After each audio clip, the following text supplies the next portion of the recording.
Everyone assumes when I say that I own a woodworking business that that means one of two things.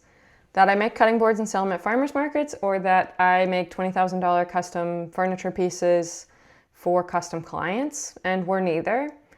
Here's what nobody tells you about the space that's in between the two. I'm Christina, co-founder of 25 and Pine with my husband, Nick. Nick does the engineering and design of all of our products, and I do the production, marketing, everything else.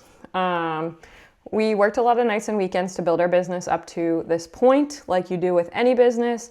So I'm just here to explain that we built our business off of furniture, specifically side tables, in a production manner, and we didn't do custom, we only did production.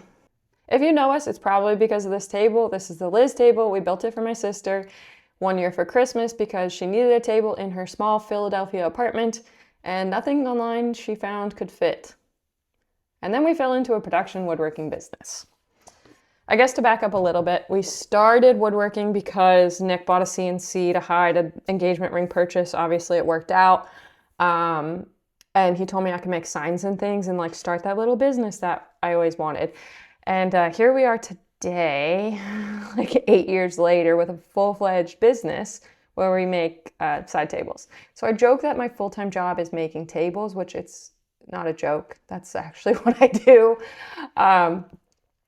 And so we figured out how to make our woodworking business production-based. So we started with the signs. We started with cutting boards and coasters to realtors and other small businesses in the area, and custom work. We wanted to figure out like what our product was, what we liked, what we didn't like, and what we landed on was furniture because we needed furniture for our house. We liked designing it, we liked making it, and we wanted to figure out how to make this furniture faster, better, and out of hardwood.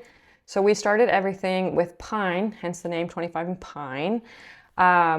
And then eventually we moved into hardwoods once we were comfortable with joinery and actually using more expensive wood. Coasters and cutting boards are a low entry point for cost and for selling wise. Furniture is not, so that's why it's a little more intimidating to people, I understand, but we were willing to take that risk and figure out a business based around it. I loved the production side of business. I know a lot of people don't like making the same thing over and over again, but I found enjoyment in that because it was repeatable, it was predictable, it was just like soothing to my mind. So if you're not into making the same thing over and over, I challenge you to try it. Started selling this table, the Liz table, along with other side table designs. And once they started taking off, we figured out how to build them repeatedly. So that started with making blanks. So all of our tables are made out of a blank and then placed onto the CNC. The CNC is essentially my other employee, and I can watch that from afar while making other things. So that's how we've been able to make our production business work. If it was fully hands-on, it would be a lot harder, but we use technology and the CNC to our advantage to make our production work faster and work better for us. So this table, the Liz table, has gone through so many iterations and so many different designs because we would run into, this isn't working in our production, we need to make a change to make it better. And I will talk about like online versus selling in person later, but that was one of the reasons that we would change the design so much, is because it would break in shipping. And I feel like that's what a lot of people are afraid of. But when it comes to business, you gotta spend money to make money, and it just is what it is. Let's talk about, so the spectrum. Cutting boards are at one end, or a $20,000 custom table. Cutting boards and coasters are low price point, low barrier to entry, thin margins, and high competition. We couldn't find a way that we could differentiate ourselves enough to sell cutting boards and coasters online.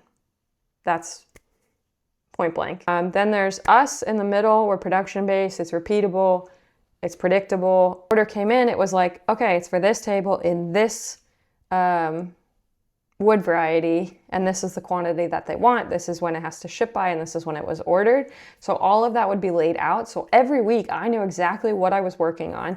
I knew what was due. I knew what was in the pipeline, what was coming up, what I had to work on that day, what I had to work on tomorrow, and what I had to work on the next day, because it was all on like essentially a set schedule, right? You have the top, which is like fully custom, $20,000 tables. It's a high price point, high risk, and it's very unpredictable. So with that, it's like you have to go out and find your customers. You have to be perfect every time. We made a few like really expensive custom large furniture pieces, and every time we did it, we were so stressed out because it was different every time. Customers would ask for a very specific thing, which then like caused Nick to have to do more design time, and he has a full-time job. So for him to be able to design one table, for me to be able to make one table, and for us to be able to sell one table, that's what worked for our business. And so the point is, this is like a range of woodworking businesses that you can do, right? Most people default to one or the other. Maybe not intentionally, but they don't realize that there's a middle that you can be a part of. The other point that gets people tripped up about our business or woodworking and starting a woodworking business in general is selling online versus selling at a market. People always assume that we sell at craft shows and festivals and markets and things, and I'm immediately like, no, we only sell online, because I don't want to stand at a table for 8 hours on a Saturday and a Sunday talking to people I don't know, trying to convince them. I'm just like not a salesperson like that. Like I don't want to do that. So we figured out how to sell online. I enjoy the concept of selling and talking to people and festivals, just not every weekend. And that's what it requires when you are doing that. And I knew that going into it. So we tried to find a product that would work, that we could do from our house and ship. I really enjoy shipping things. Like it's like dopamine hits when an order gets placed and I can ship it and print a label and then run it to UPS or get it picked up. That's just really enjoyable to me. I want you to look at what it takes to go to a market, how much you're gonna make, how much you're gonna spend, how much time you're gonna spend there, versus putting the product up online, taking good pictures of it, writing a good listing, description, title, tags, everything, and committing the time of building that profile that can live and just keep selling online at all hours of the day, versus being at a show from 8 to 4 and doing that every weekend, and it's not as repeatable. It is once you get into it, but like it's not as repeatable as online selling.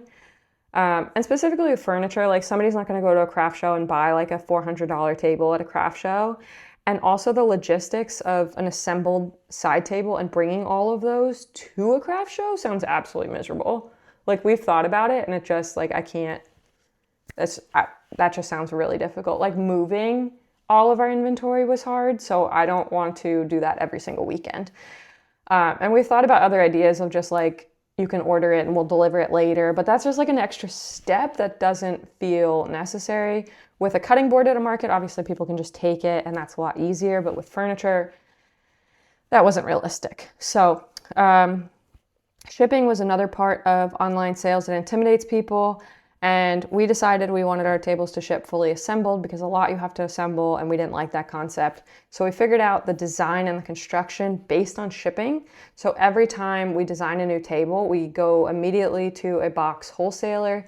We find the size box that the design is going to fit. If not, we change the design to fit inside said box, because you have to order boxes in like quantities of 15 to 20. And so like shipping shouldn't be a scare. You just have to wrap it really well. You have to be willing to accept that things are going to break and customers are going to be mad that it broke, and you just have to be able to send a replacement as quick as possible.